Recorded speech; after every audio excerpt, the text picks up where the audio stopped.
Bowie's embarking in the 80s. He's got to do something that will broaden his audience. How do you remain relevant? I know when to go out. Yeah, let's check it out. Let's see what it sounds like. Good Bowie impression. Nailed it.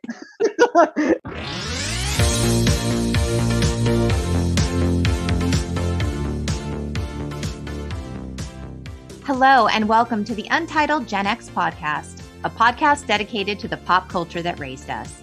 I'm Lori, a writer and pop culture lover who's totally stoked to welcome artist Rowan Harrison to join me as we put on our red shoes and dance the blues to David Bowie's 1983 post-disco, new wave, funk pop masterpiece, Let's Dance. But before we get into the modern love of it all, I'd like to tell you a little about the gifted and inspiring Rowan Harrison. Rowan is an award-winning visual artist, arts instructor, and presenter of cultural affiliated arts programs, working in the mediums of clay, illustrations, and mixed media. He has been combining the ideals of passion, apprenticeship, and patience, presenting his artwork rooted in his Native American cultural heritage to communities and cities locally and abroad. Rowan is an enthusiast and connoisseur of all things visual arts, music, film, and popular culture. Welcome to the podcast, Rowan. Well, thank you very much, Lori. It's quite the honor and quite the privilege of being on the Untitled Gen X podcast. I appreciate it.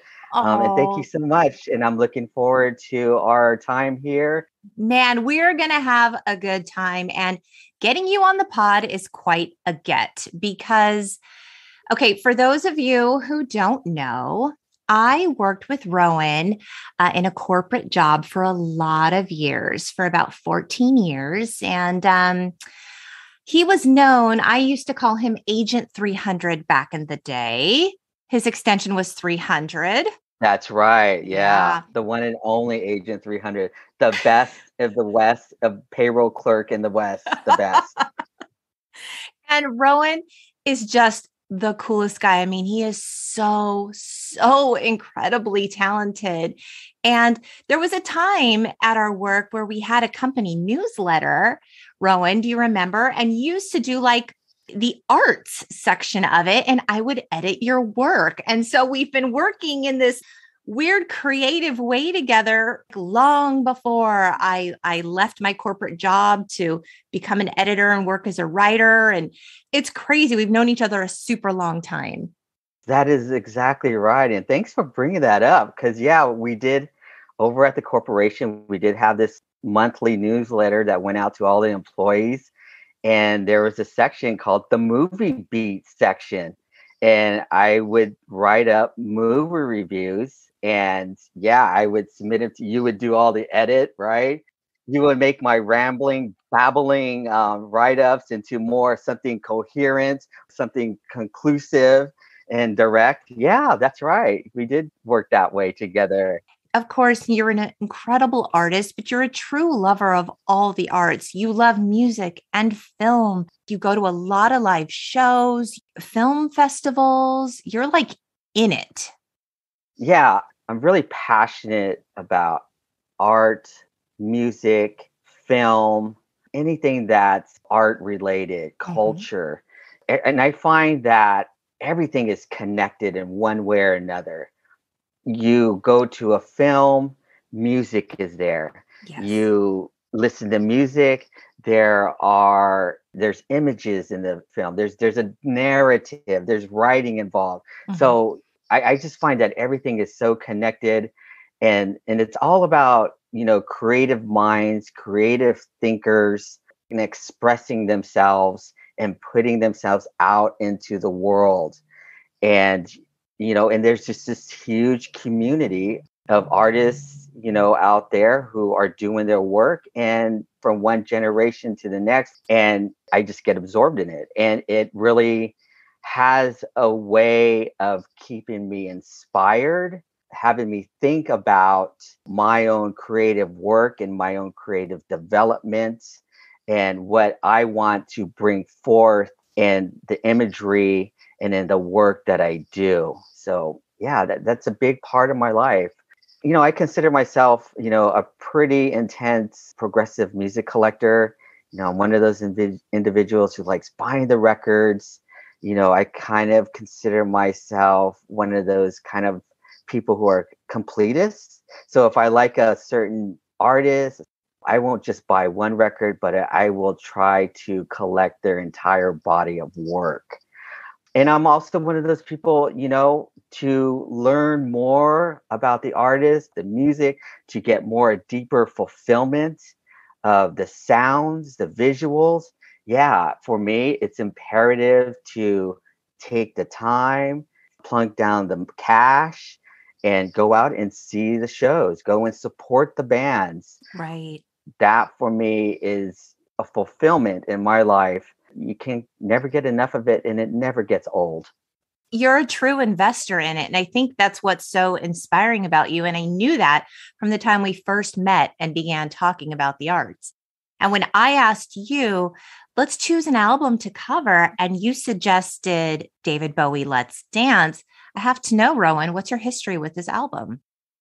David Bowie's Let's Dance, it came out in April 14th, 1983, 39 years ago, right? So, in 1983, we're entering into a new decade.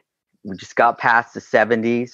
And there was such this wide diversity of music that was coming into popular culture. Different sounds, styles. Some of it was dance oriented, some of it was rock oriented. And in 83, my musical taste was pretty much all over the map. I was about 14. So one day I could be listening to Prince. Next day I could be listening to Motley Crue. Next day I could be listening to Culture Club, Flock of Seagulls, U2, Michael Jackson. Oh, yeah. All that was kind of in the listening mix. And of course, David Bowie was in there. And specifically the songs from Let's Dance. Right. But more like Modern Love, China Girl, and of course the title track, which, at the time, MTV was in its second year, right? And those songs were just routinely played day and night on MTV. Crazy. And it's wild to consider this album was David Bowie's 15th studio album. 15th. My Lord. Yeah. If we look at David Bowie, he's beginning the 80s and he just ended a decade of the 70s.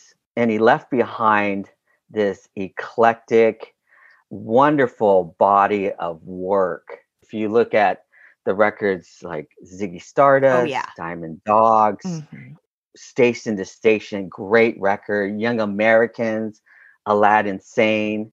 He ended the 70s transitioning to Berlin, and he started working with Brian Eno, who's like this ambient electronic guru, right? And then he was in collaboration there with his buddy and Road Dogg and longtime friend Iggy Pop. And after that, Lodger came around, and then he ended the 70s with Scary Monsters. So now Bowie's embarking on a new decade, right? With a new label, EMI America. Right? Yeah. And he wanted to collaborate with Niles Rodgers of the disco band Chic. And he wanted him to help him co-produce this album. Right. He was looking for a different sound. Like he wanted some hits. He wanted some dance hits.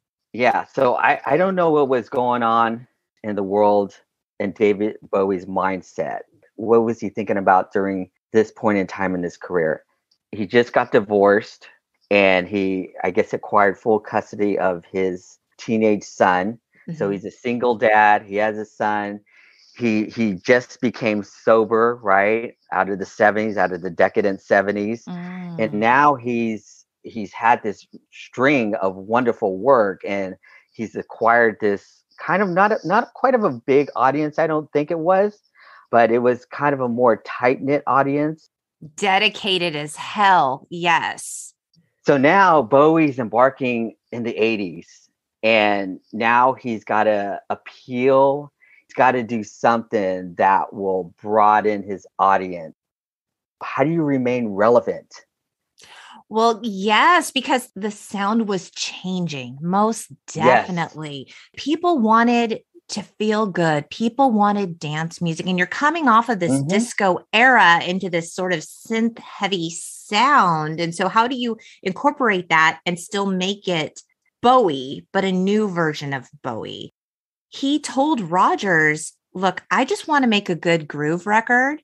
And Roger Hmm. said, he invited me to Switzerland. And when I got there, he told me he wanted me to do what I did best. He said, Niall, I really want you to make hits.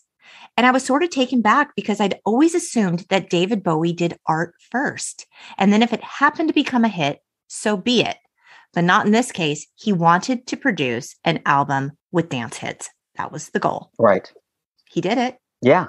When you listen to Let's Dance, it is definitely a very sunny, it's a very warm record. It's not this otherworldly, you have to be so evolved to understand it, or it's none of that.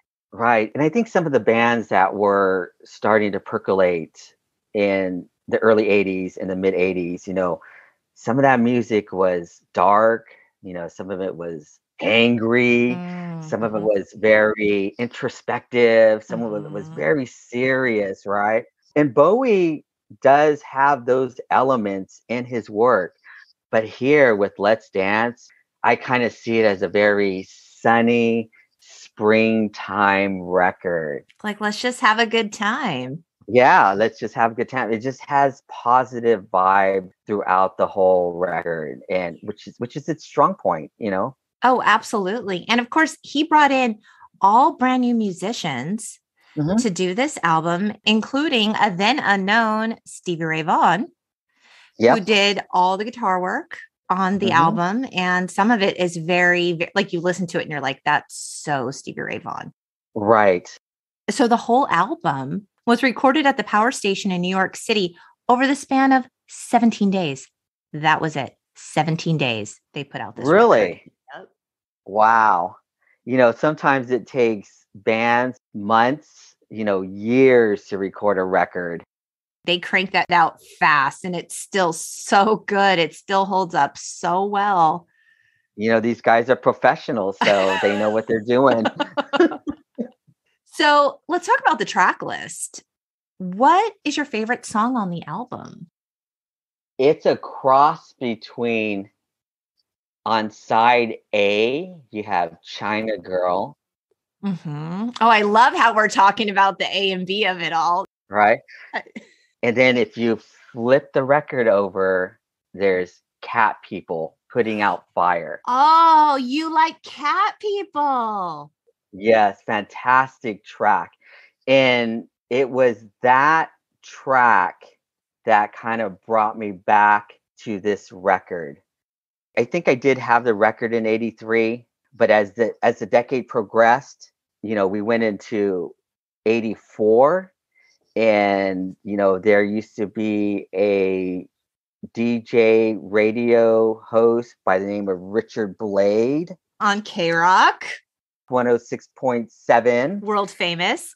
Yes, and I remember he used to have an after school video show called Video One. Okay. And I remember one day I was watching it and this band came on called REM. They performed South Central Rain, and I was just so fascinated by that. The whole presentation that the band, showed, they were very down to earth. It was very fundamental. It wasn't flashy. It wasn't over the top like other 80s groups were, but I kind of got the feel that these are guys who want to be considered serious musicians Mm-hmm. and serious artists in what they're doing. So from that point on, it kind of literally changed the direction into the type of music I would listen to. So from that point on, as the 80s progressed, I would get into more darker bands, more bands like The Cult, The Mission UK, Gene Loves Jezebel, Jesus and Mary Chain. Mm-hmm. And of course, The Cure, The Smiths, The Church. And through that process, David Bowie was kind of left on the wayside and David Bowie wasn't part of the equation. After Let's Dance, David Bowie came out with his follow-up, which was Tonight. Yep. It had some pretty decent songs in there, Blue Jeans, but it was an okay record, but it wasn't enough to make me a constant listener of David Bowie. Okay. But it wasn't until maybe 2009 when I started getting back into Bowie.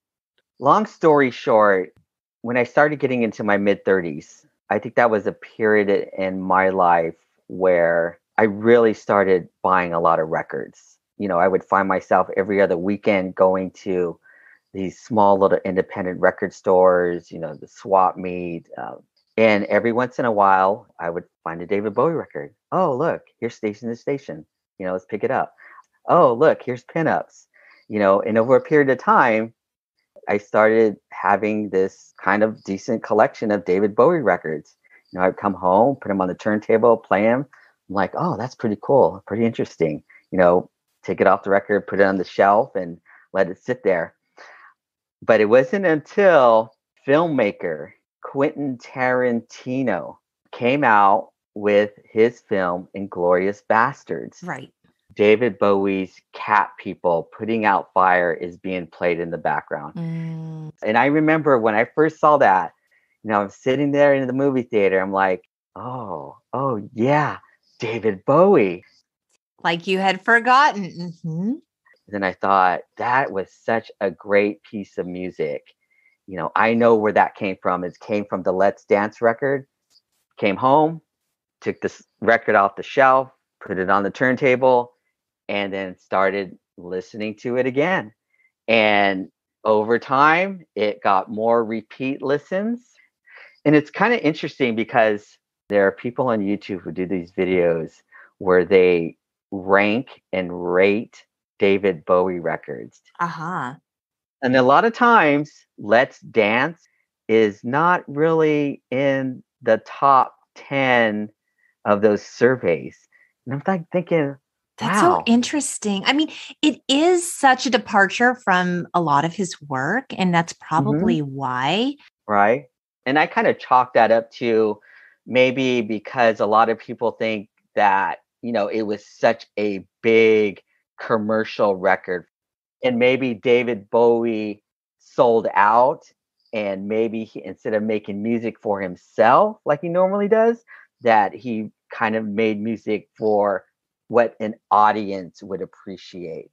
So maybe that's the kind of thinking. But I also notice sometimes the conversation comes with, when it comes to Let's Dance, is people really enjoy the main tracks, China Girl, Modern Love, Let's Dance, and it kind of stops there.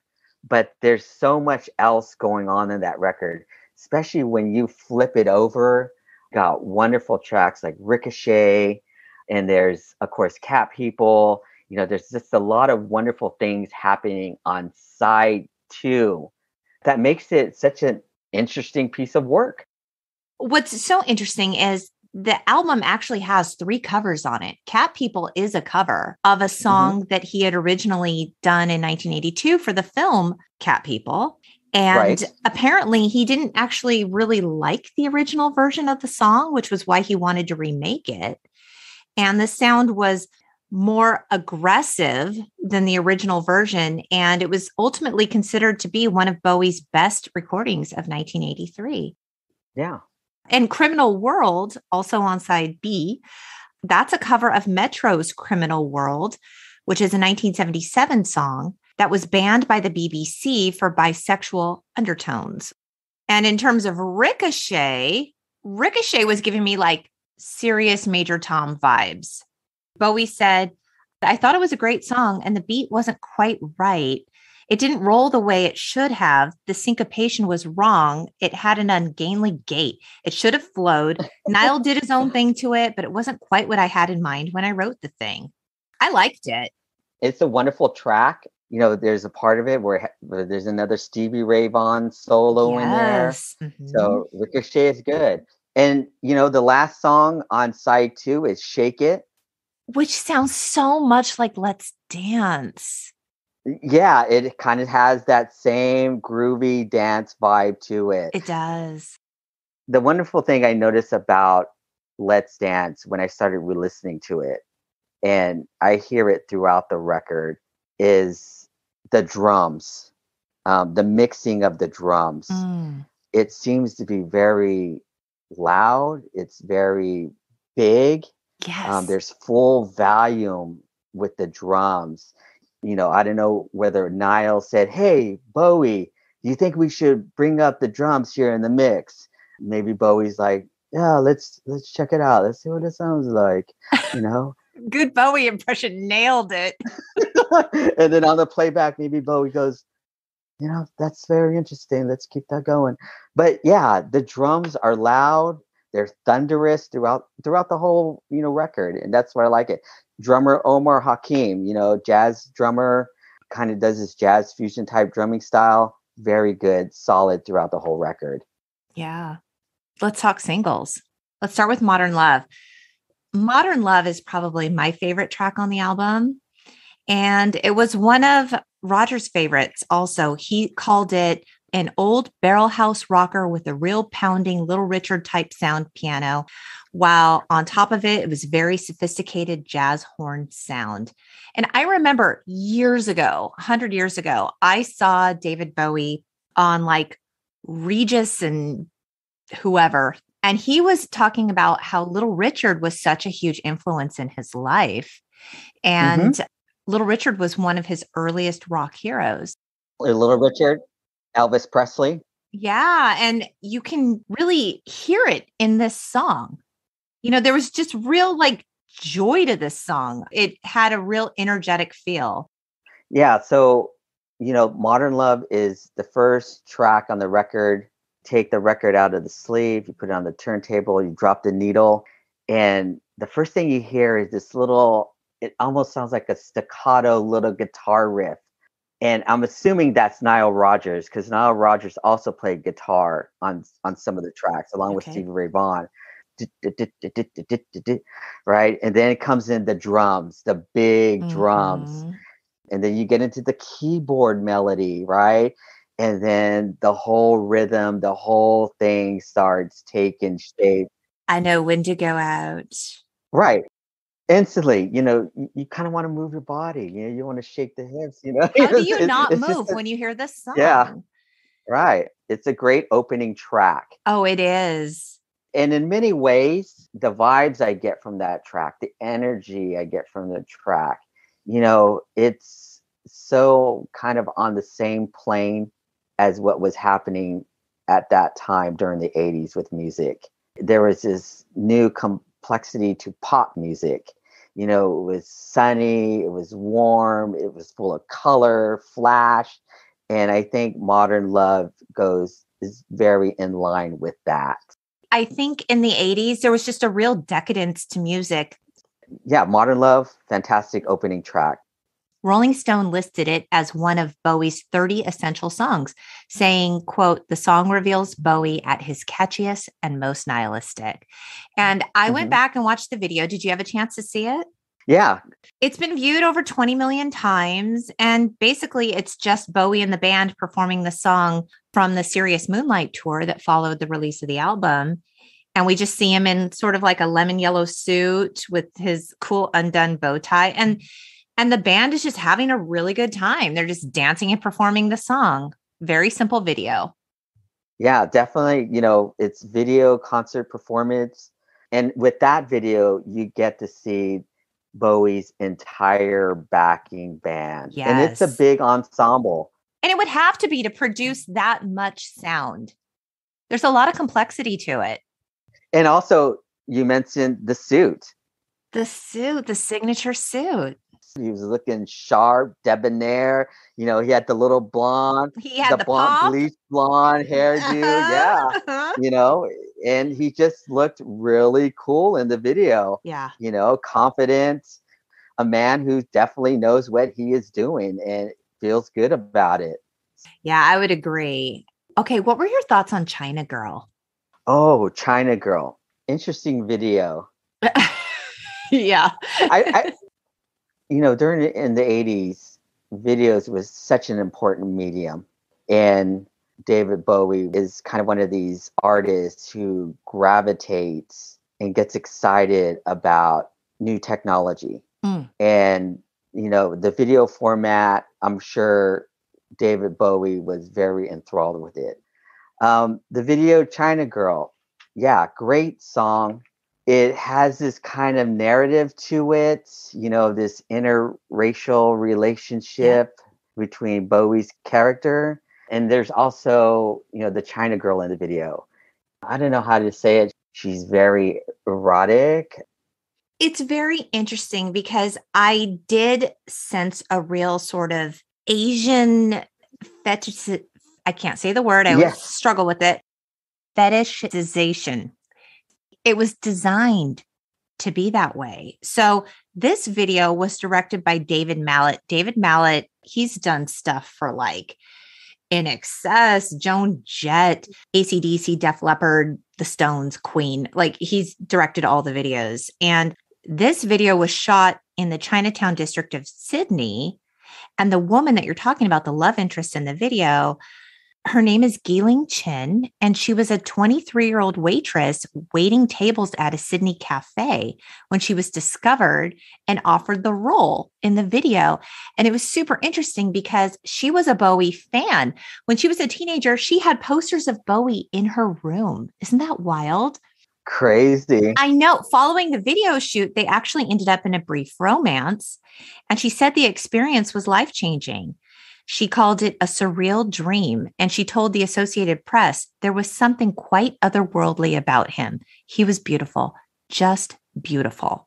The video tells the story of an interracial romance between Bowie and this Chinese woman, and he's depicted as like ultra masculine, whereas she's sort of a parody of an Asian female stereotype.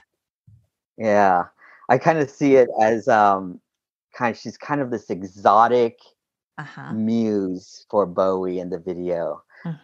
I like the way the video starts. There's this little Chinese design motif that borders the screen. Kind of caught my eye because, I do a lot of design work. But, Bowie comes on camera, he's very cool. He starts singing. Super dynamic. The vocal delivery approach in China Girl is absolutely exquisite. Bowie starts off very low key, kind of in this very baritone kind of vocal delivery approach.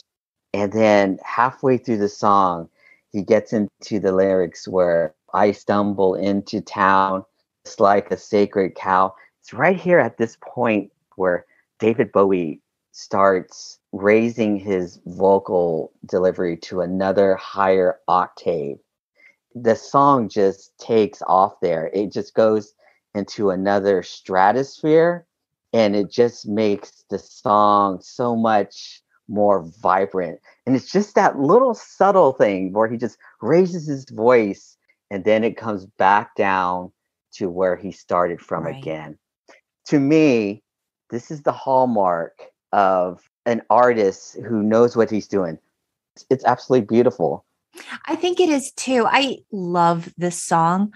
I don't love the video. The video felt super racist to me, and I'm trying to judge it in the time that it was created, like we have to when we go back and look at these things. But I found an article in the Washington Post. The title of it was How David Bowie's China Girl Used Racism to Fight Racism.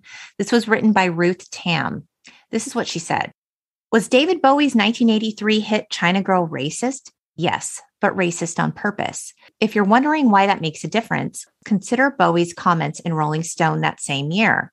He said, let's try to use the video format as a platform for some kind of social observation and not just waste it on trotting out and trying to enhance the public image of the singer involved. I mean, these are little movies, and some movies can have a point. So why not try to make some point? Now, she goes on to say, Bowie's new fans, those who flocked to him after the success of 1983's Let's Dance, may have thought they were getting a salacious pop single served up with the taste of Asia. But older fans from the 70s knew better. Bowie was donning the role of a racist womanizer, not only to decry racist womanizing, but to condemn the West's demeaning view of the East as a whole. China Girl was a parody of racism and stereotyping. The message that they have is very simple. It's wrong to be racist. So he was putting this out there. It actually was racist to prove a point. I think the point was lost on a lot of people, including myself. When I first saw this video, I was like, what? Well, he is not doing that to his eyes in this video. Like, he is not depicting her in this way. But yet he was, to prove a point. Right. And that would go in line with, I believe he did an interview on MTV at that time. Mm-hmm. And he asked the interviewer, hey, how come you're not putting more Black artists in the rotation? He called them out very publicly. Yes. And the host kind of didn't know what to say. Uh-huh. But yeah, David Bowie was definitely thinking about that, using the new technology, the video format, as a way of addressing social issues like that. Mm-hmm. And we go on to see that in the Let's Dance video. Did you know that this song, China Girl, was originally written by Bowie and Iggy Pop in 1976, and it appeared on Iggy Pop's 1977 debut solo album, The Idiot, which Bowie produced. So the song was about Iggy Pop's infatuation with a Vietnamese woman, Clen Nguyen. I haven't heard the original Iggy Pop version. Have you? It's fantastic. It's a little different, but it's Iggy Pop. So it's in the Iggy Pop sort of way, but very, very interesting as well. But the video is interesting. Yeah, I thought about that whole racial element when I watched it. But I also like the idea that it transitions from color stock footage and it goes into this black and white section of it. And I think there's also this homage going on to different classical films. Oh yeah. When you look at the final segment where David Bowie is there on the beach with the China Girl and they're kissing and the waves of, there's that. That's very From Here to Eternity. Yes, exactly. That's it. That was so racy. They were naked, rolling around, making out on the beach. And it was so steamy that several countries banned the video. But the woman in the video, Ching, she said, this was like the least sexy thing ever. We got up at 3 a.m. to shoot that, to catch the sunrise. And it's the least sexy I've ever been in my entire life. So it looks sexy on film, but in reality, nope, not so much. Yeah, it's a great song, China Girl. And that song never gets old. No, it's so good. It peaked at number 10 on Billboard's Hot 100 chart. It beat out Michael Jackson's Thriller for Best Male Video at the first MTV Video Music Awards in 1984. Very good. Very good. And also you get another great Stevie Ray Vaughan solo. Oh, yeah. Things went kind of bad between Stevie Ray Vaughan and David Bowie. We'll talk about that when we get to the Let's Dance video. Let's go there. The song is fantastic, but the video actually was a huge social commentary. They wanted to shine a light on the mistreatment and gaping economic divide that existed between the Indigenous Aboriginal Australians by the white Australian capitalists. So David Mallet, the one that directed the China Girl video, he told Rolling Stone, it was very much David's idea and concept. It was his idea to shoot in Australia, which in those days was a bold thing for a music video. I don't think any of us had any idea how important it was to do and what the reaction would be. And there was a Rolling Stone article that said in 1983, memories of the stolen generation, which was a term used to describe Aboriginal children taken by the government and placed in white families, were still fresh in many people's minds. Bowie inserted numerous direct references to the stolen generation in the video. A young girl scrubbing the street refers to Aboriginal children that were trained as domestic servants before being sent to white homes. Rolling Stone said, at the time, it was really rare to see Aboriginal people portrayed in a positive light in Australia, much less the rest of the world. Bowie, shifting his position from a reclusive superstar to a responsibility-laden artist, wanted to change that. He actually brought in Aboriginal people that he found at dance and theater schools to be in the video. So what were your thoughts? Yeah, definitely this commentary on the plight of Indigenous people. And you can put it definitely in the context of what was happening in Australia, but you can also put it here in America too. And when I watched the video, there's definitely that narrative of, you have this Indigenous couple there who have these either ideas or have this vision of moving from their humble villages. They come into a bigger metropolis city, with more opportunities. They start dining, they start looking and collecting artwork. There's commercialism.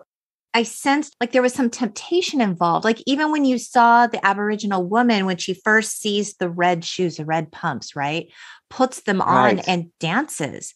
But then later in the video, they reject the shoes. Right, exactly. Right. So when I watch the video and when I hear the song, at the end, my impression is, that's all just a false reality. It's just a dream. It's a very interesting video. Now that you brought it, now that we talked about it in this light, I will have to go back and watch it again and think about it and think of all these elements. Yeah, it's definitely a complex social commentary on Indigenous people. It is. I mean, you see the young Indigenous woman scrubbing in the middle of the street while the Aboriginal man is pulling this heavy machine through like a busy street, right? He's pulling this machine with ropes on his back. And so these two people are laboring while the rest of like capital society is driving by them, just passing them by. Right. The thing that pissed Stevie Ray Vaughan off was in the Stevie Ray solo, we see David Bowie out there outside wearing these, white gloves, basically miming the guitar solo, like he's playing it. And Stevie Ray Vaughan's like, dude, that's my solo. Like, what are you even doing? Right. You're trying to pass this off as though it's your own. And God bless Stevie Ray Vaughan and God bless David Bowie. I love them both independently, but I can understand why that would upset Stevie Ray. Oh, yeah, definitely. The complexities of the video back in 1983, when it was on wide rotation on MTV, I would have never got that. I don't know that a lot of people did. Right. But if it inspired people to learn more about it and to question it, like, what am I actually watching? Who are these people? Where did they film this? What is this about? I think that it was really amazing that he used his superstardom to try to, shine a light on this social injustice. It definitely opens up a whole new dialogue on the topic. I love that the video is trying to say something. I don't know that that was the inspiration behind writing the song to begin with, because it almost seems like the video doesn't really match the song. Yeah, that's a good point. Was David Bowie thinking about that as he wrote this song? I don't know. If you listen to the song and the tone of the song and the feeling of the song, you wouldn't really think, he was thinking about the plight of Australian Indigenous Aboriginal people. Right. It's interesting. The song hit number 1 on the US charts. The Let's Dance album was a huge commercial success. The Serious Moonlight Tour was the biggest tour of 1983. And the album was nominated for a Grammy Award for Album of the Year in 84, but it lost to Michael Jackson's Thriller, which, I mean... Well, yeah, it's hard to live up to that one. This album, though, it went on to be the best-selling album of Bowie's career. Right. And, I watched an interview with Bowie and Charlie Rose the other day, and Bowie was talking about it. And, he was saying that this record was such a hindrance to him because, before Let's Dance throughout the 70s, he kind of built up this kind of cult audience. Yep. But, with this whole record, it just broadened his horizon and people just responded all over the world. And it just put David Bowie in this another level of stardom. As an artist, you have that big, huge commercial breakthrough. You make this great, wonderful music that appealed to the masses. As an artist, what do you do next? Do you start thinking about making more records like this? Or do, as an artist like Bowie, go back and say, you know what? I don't want to do this anymore. I want to make music that's personal and for me. Exactly. And the fact that it was so mainstream, he said at the time, Let's Dance was not mainstream. It was virtually a new kind of hybrid using blues rock guitar against a dance format. So there wasn't really anything that sounded quite like it at the time. So it seems commercial in hindsight because it sold so many copies. It was great in its way, but it put me in a real corner in that it fucked with my integrity. It was a good record, but it was only meant to be a one-off project. I had every intention of continuing to do some unusual material after that. But the success of that record really forced me in a way to continue that beast. It was my own doing, of course, but I felt after a few years that I had gotten stuck. And he referred to this period in his career as his Phil Collins years.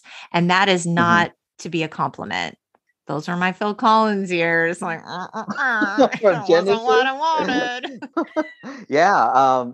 After Let's Dance, he did Tonight, and then he did Never Let Me Down. And he said during that period of time in his life, he felt that he struggled as an artist to make something that was relevant.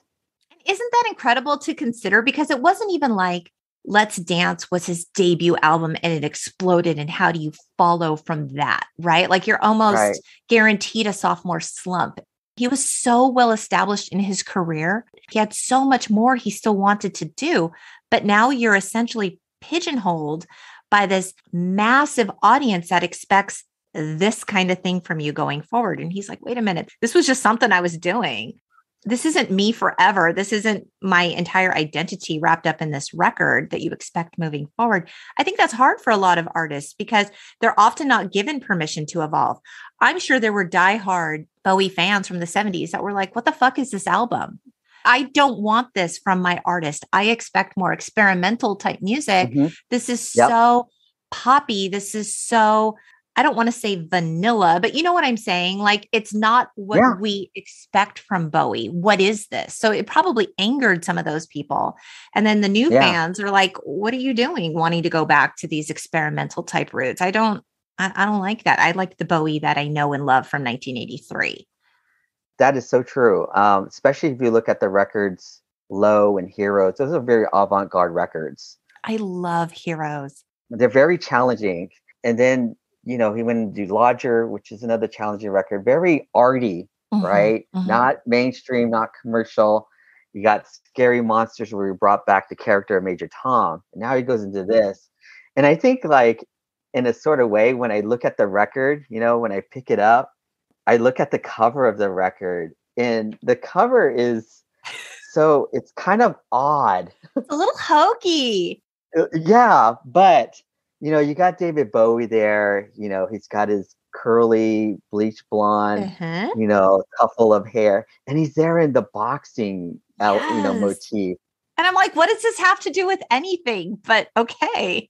Yes, what is Bowie trying to say? And what I get out of it, and what I think about is, Bowie is entering another decade. He's entering into another generation of music lovers, and he's venturing unknown territory. He's 35. So do you think, how am I going to be relevant in this new period of pop culture history? How am I going to make a mark? I'm like a boxer, a contender, how am I going to do it? That's what I kind of get out of the record cover. And it also could be very danceable. It makes you want to move, makes you want to groove, makes you want to move your feet back and forth, right? Bob your head. Yeah. If you look at the world of boxing, boxers, they always have this dance thing. They're always moving in the ring, and I think that's all there in the music and in the sound and in the wonderful production of the record. Yeah. again, throughout Bowie's career, he worked with a lot of great musicians. Here he worked with Niles Rodgers, he worked with Stevie Ray Vaughan. Mm-hmm. In the past, he'd worked with Brian Eno, Luther Vandross, John Lennon. We go back to the Ziggy Stardust period, the great guitarist Mark Bolan. And here he continues that collaboration, that effort of working with solid quality musicians. Right. And you definitely hear it in the music and in the production of the record. 100%. I think it's a solid record for Bowie. It's my favorite. And in his life, David Bowie was a great many things. He was a husband and a father, a musician, a songwriter, painter, an artist, an art collector. He was a philanthropist, an actor, a space oddity, and now a shooting black star. On January 10th, 2016, David Bowie died of liver cancer in his New York apartment. And during his lifetime, he sold over 100 million records worldwide. And there's this really cool thing online. There's a Bowie gig memory map. I'll put the link in the show notes. For anyone that has had the opportunity to see David Bowie live, they can select the show they saw him at, and they can write about their memories from the concert. And so you can go and you can read everyone's memories of his entire career all over the world, people's personal experiences at his shows. I just think that's such a beautiful way to pay tribute to him. Have you ever had the chance to see David Bowie perform? No, I've never seen David Bowie perform. And I think in my life, I've seen pretty much every band I wanted to see, with the exception of David Bowie and REM. And, when it comes to music, if I have any regrets, it's not going out, taking the opportunity and seeing those artists live. But Bowie, when I started collecting music and when I started learning about Bowie and I started reading about Bowie, I started looking at his interviews. And when I listened to a lot of my favorite bands today, Interpol, Moby, Morrissey, Trent Reznor, and some of the young rockers today like Ty Segall, DOCs, when you listen to their music, when you read about them, and when you listen to their interviews and they talk about, who inspired you, what got you on the path to music, David Bowie is always in that conversation. As a visual artist, I have my favorite artists that I feel have made major impact in popular culture, in the history of art, in the way we look at things, the way we respond and react in our output. My 4 favorite artists, Pablo Picasso, and then Andy Warhol. Rounding out the later half of the 20th century, going to the 21st, is David Lynch. I mentioned before, I'm a big film person. And also, of course, David Bowie is part of that too. All these artists, not only were they really well endowed into the medium, into the work that they did, but they were very diverse artists in their own right.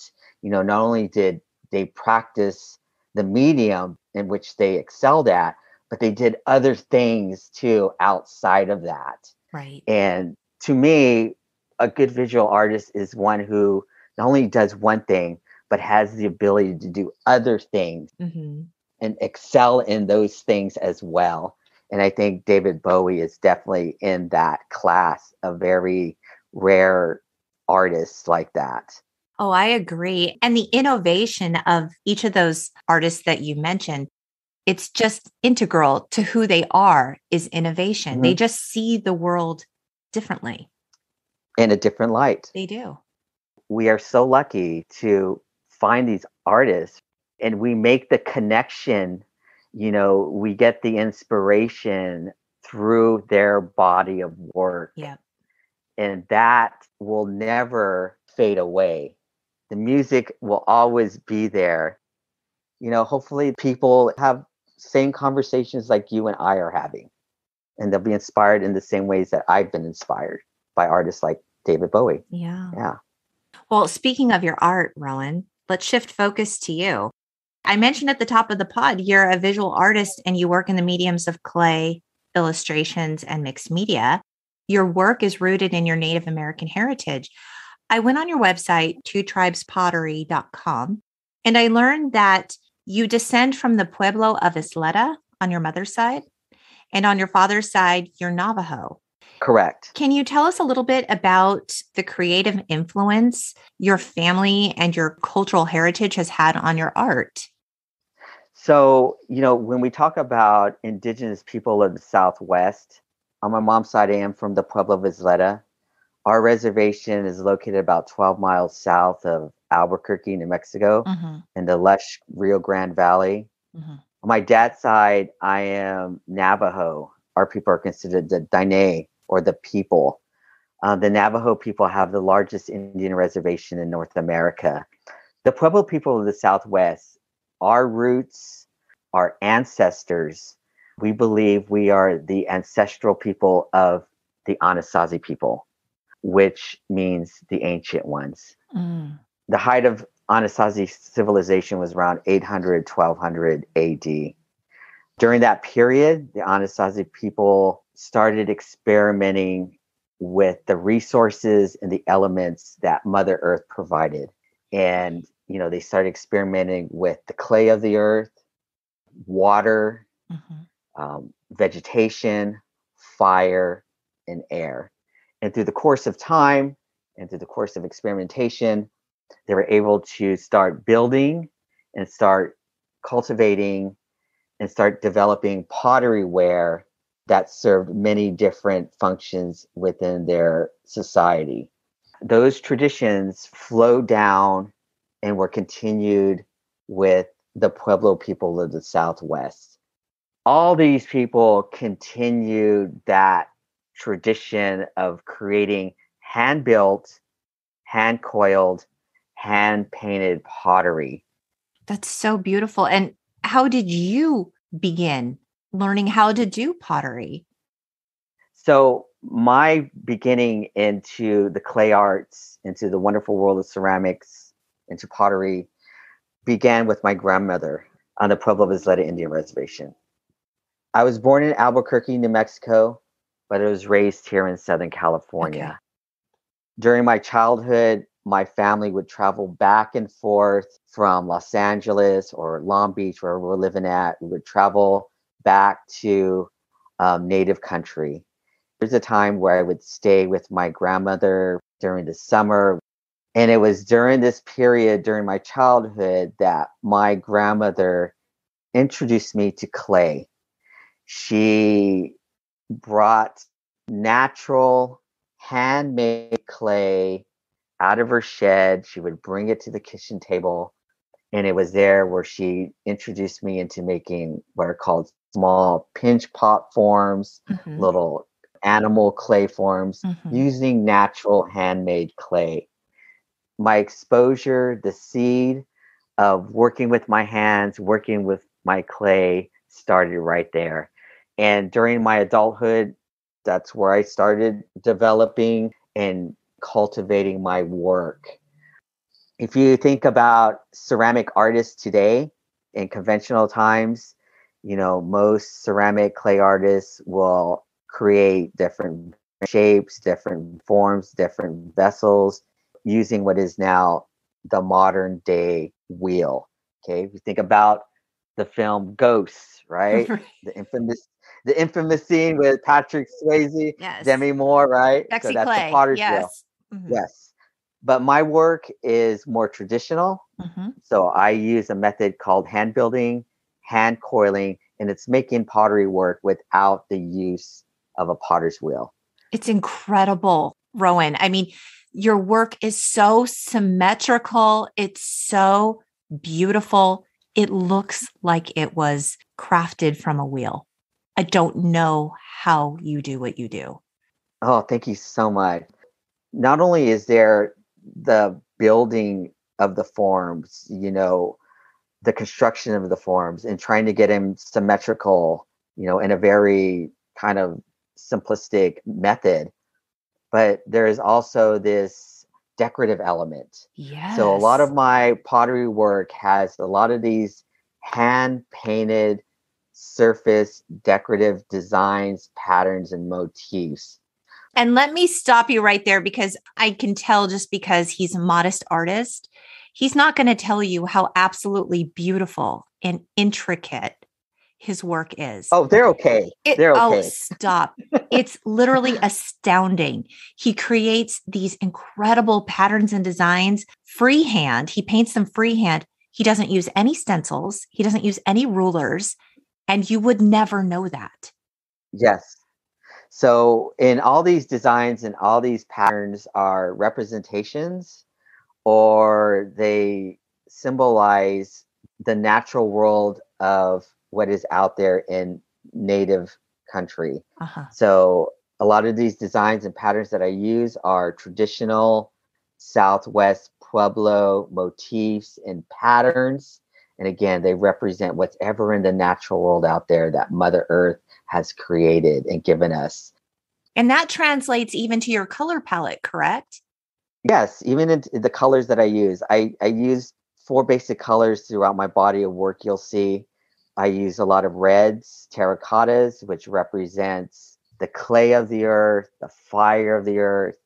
When I'm using greens in my work, I'm thinking about the trees, the vegetation, the green of the earth.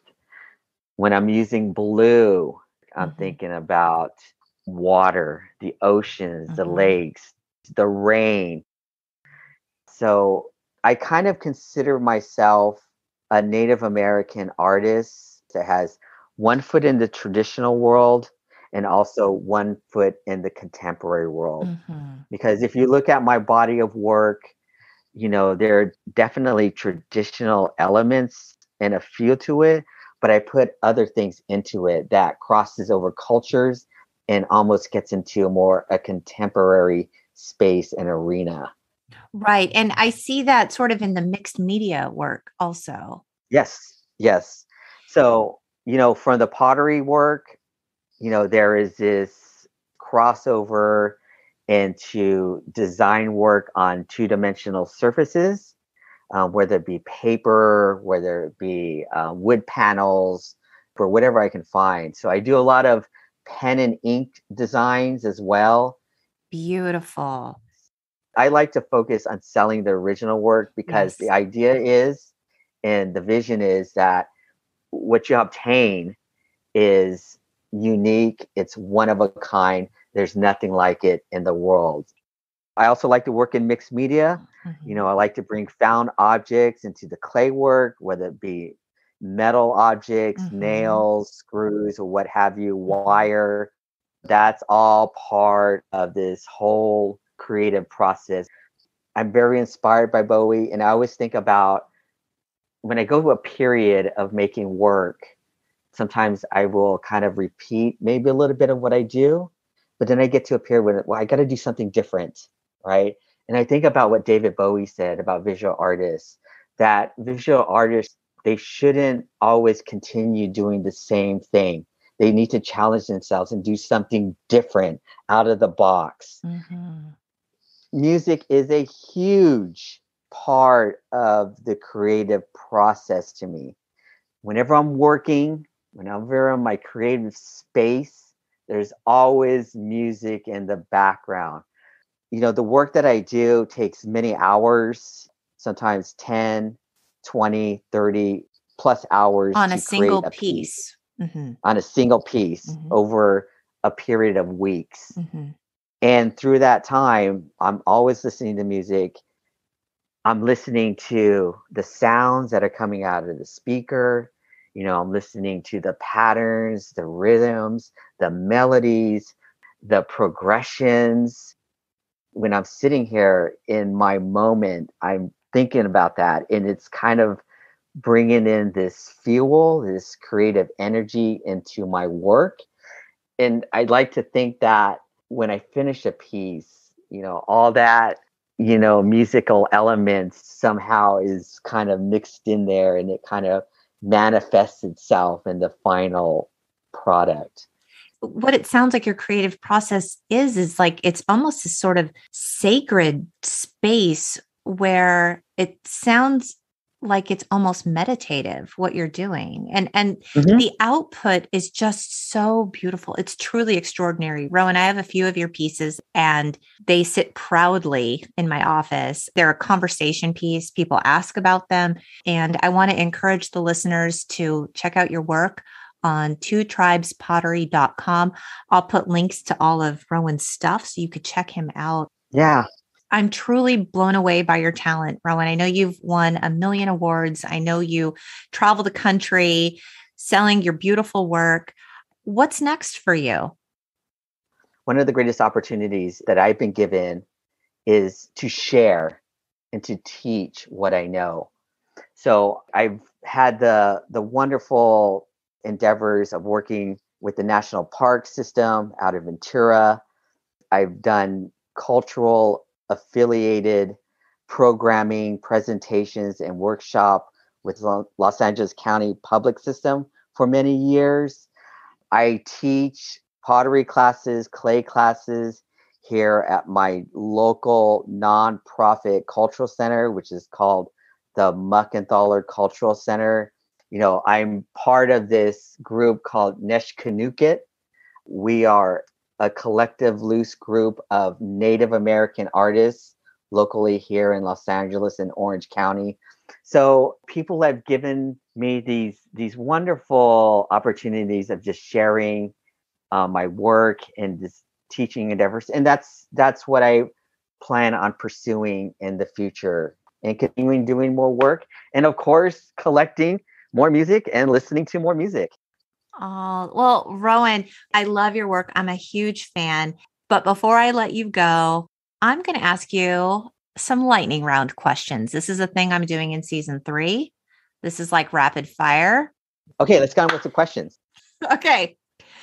Pearl Jam or Nirvana? Nirvana. Ooh, okay. Best fast food fries? Oh my God, McDonald's. Oh my God, so good, right? Favorite 90s fragrance?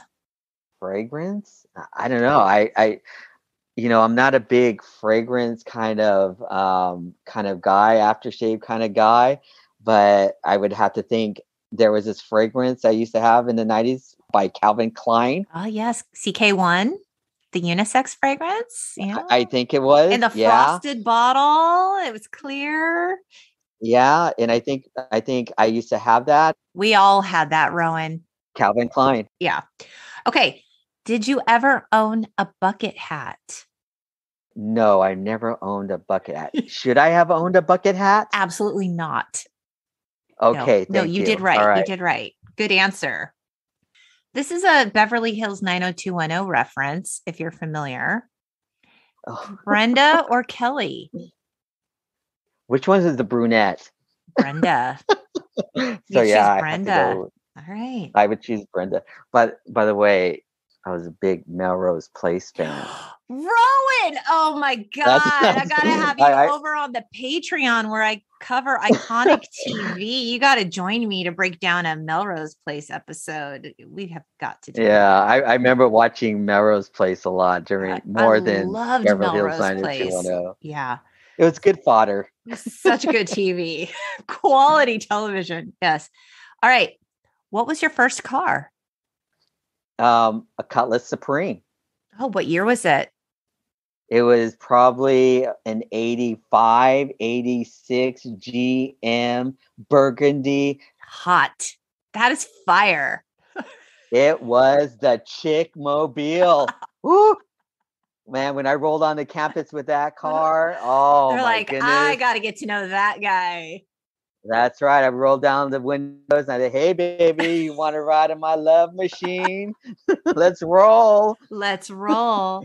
Yep. Okay. Were you a latchkey kid? Yeah, I was a latchkey kid. Definitely. Okay. Came home, opened up the door, flipped on the TV, watched Video One. Yeah. Waiting for mom and dad to come home. Raided the refrigerator. Well, speaking of raiding the refrigerator, then what was your after school snack of choice? I don't really recollect. Probably the standard junk food, Mhm. Cheetos, potato chips, All good. candy, whatever was around the house, Yeah, I hear you. Okay. What film traumatized you most as a kid? Francis Ford Coppola's wartime epic Apocalypse Now. Oof. So, have you ever read Heart of Darkness? I kind of read that book. I Mhm. didn't get all the way through it, Yeah, but Apocalypse Now, I saw that film when I was probably, I don't know, 8, 7 or 8. oh God, it's so heavy. My dad was a big film person. He Okay. loved going to the movies. And I remember as a kid, he took me to see that film, because he wanted to see Wow. it. So he dragged me along with it. And I'm sitting there watching that film like, what is this? Yeah, very heavy film.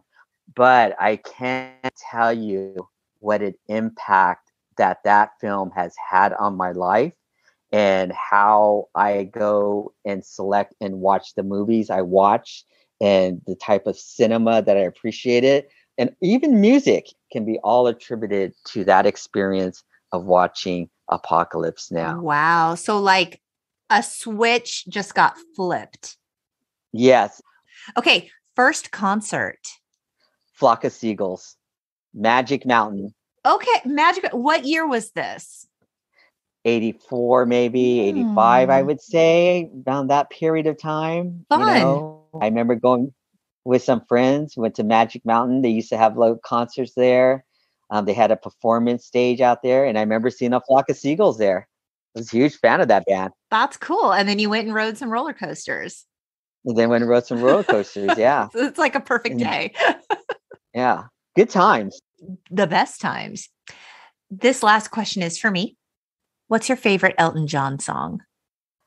Oh, I have Elton John records, but it's been a very long, super long time since I listened to Elton John. What? What's wrong with you, Rowan? It's either Tiny Dancer or Rocket Man. Good stuff. But now that you brought this up, Lori, I will Yes. go out. I will pull out those Elton John records and Please give do, them a spin Rowan. this weekend. Do it for me. Do it for Yes, our I will. friendship. I feel like that's something that needs to happen. That way, if we ever have this conversation, I'll be in the know. Yes. And I want to see the beautiful pieces you create while listening to Elton John. Yes, you got it. Well, thank you so much for joining me, Rowan. It was such a blast to catch up, talk about your amazing work, and of course, David Bowie. I mean, it doesn't get better. It doesn't. Yeah. Thank you again so much, Lori, for having me on your show. I appreciate it. I appreciate this time that we spent together So talking fun. about, one of our favorite artists, David Bowie. I know. And you guys, I'll link to all of Rowan's stuff in the show notes. Be sure to check him out and give him some love. Thank you for listening. Please remember to rate and subscribe so you never miss an episode. We have a Patreon where we cover iconic TV. You can find it at patreon.com/the Untitled Gen X podcast. We're on the web, we're on the socials. And of course, we hope you keep in touch, beautiful people. Bye. Peace out, everyone. Have a great day. Keep listening to that music.